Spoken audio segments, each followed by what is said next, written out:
Well, let's look at how CNN covered this tour. CNN's Dana Bash sat down with Bernie Sanders for an interview where she complimented him so much he was almost blushing and he was giggling, and she compared him to the Pope. Look at this. Something that I'm sure you have seen, a Gallup poll. Did you see this Gallup poll? Yep.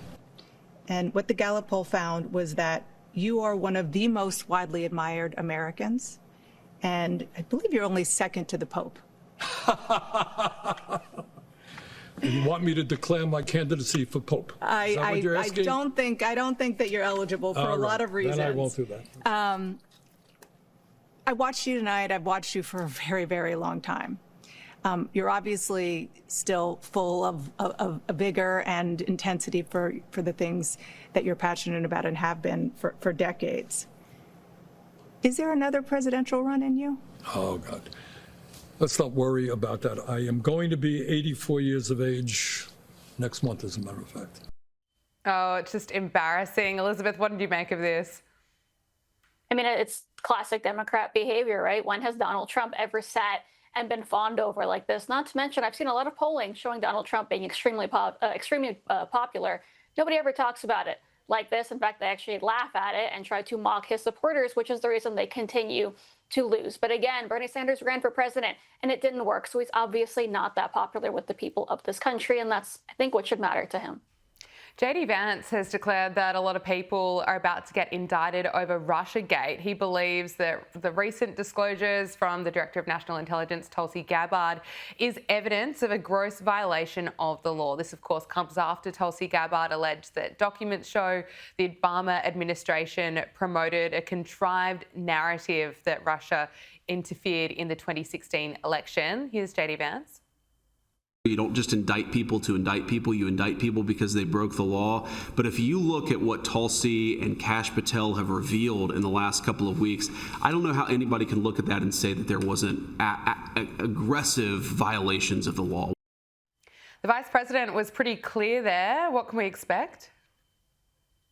Well, look, I'm hopeful that we see some kind of movement on this. I think too many times people get excited about something and then it doesn't happen because the government can't always deliver for the American people like we want it to. At the same time, I think JD Vance is right. He's the Vice President of the United States. He's seeing this evidence in front of him of what went on that should never have happened, that should never be allowed to happen in the United States of America. And he's saying we have to do something about it so that it never happens again. The fact is he's not wrong. A lot of people have questions about what happened in 2016. And it's actually not just people who voted for Donald Trump. It's not just us that think that Barack Obama and Hillary Clinton actually did conspire to hurt him and make sure that the American people were hurt as well. It's actually folks that voted against him, that believed the Russia hoax, that have no idea why millions of United States tax dollars were spent. And it turned out, obviously, that Donald Trump did not collude with Russia. It turned out they spent every single I guess you could say weapon, unfortunately, at their disposal to try to turn this country upside down, ruin 4 years of Donald Trump's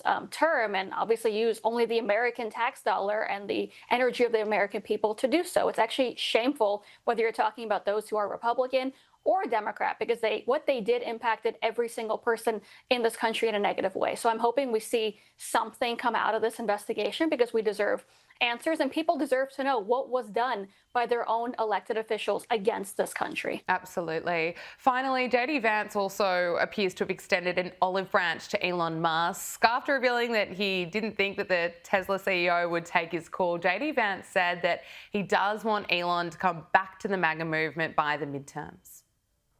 My argument to Elon is, like, you're not going to be on the left, right? Even if you wanted to be, and he doesn't, they're not going to have you back. That ship has sailed. And so I really think it's a mistake for him to try to break from the president. So my hope is that by the time of the midterms, he's kind of come back into the fold. But yeah, I don't know that he would take my call right now about anything. Really? I'm sure he would. I kid. I'm sure he would take my call. But obviously, the drama around him in the White House over the last couple of months. Again, my hope is that just kind of cools down a little bit because he did help us a lot in the election. The president even says all his frustration, Elon was a very, very critical part of the team last election. And so my hope is by the midterms, things are kind of back to normal. Right. Yeah. That would we'll be see. nice. We'll see. I was going to. Elizabeth, is this a good idea, or do you think there's potentially too much chaos around Elon? I think when your country is at stake, all that chaos kind of goes out the window. The fact is, Elon Musk was not a Republican. I think he was a strong Democrat for quite some time, and he only threw his support behind President Trump in the summer before the election, right? A few months out after President Trump was unfortunately shot at. It took something as chaotic as that for him to say, hey, at this point in time, we have one choice to make. We have Kamala Harris and Donald Trump, and this is my pick. And I think when the midterms roll around, it's going to be the exact same thing. The fact is he's not going to have a new party that's going to, make some kind of groundbreaking movement in these midterms. He's going to have a choice to make, and that's Democrat or Republican. And I believe regardless of what chaos Elon Musk, Donald Trump, JD Vance have between them, when you think about the country, you make the right choice. And I believe Elon Musk is going to go out and make the same choice that he made in 2024 in that presidential election, because it's not about personal relationships for him. He's too successful to think that way. It's about the future of this country. Elizabeth Pipko, thanks so much for your time. Great to talk to you. Thank you.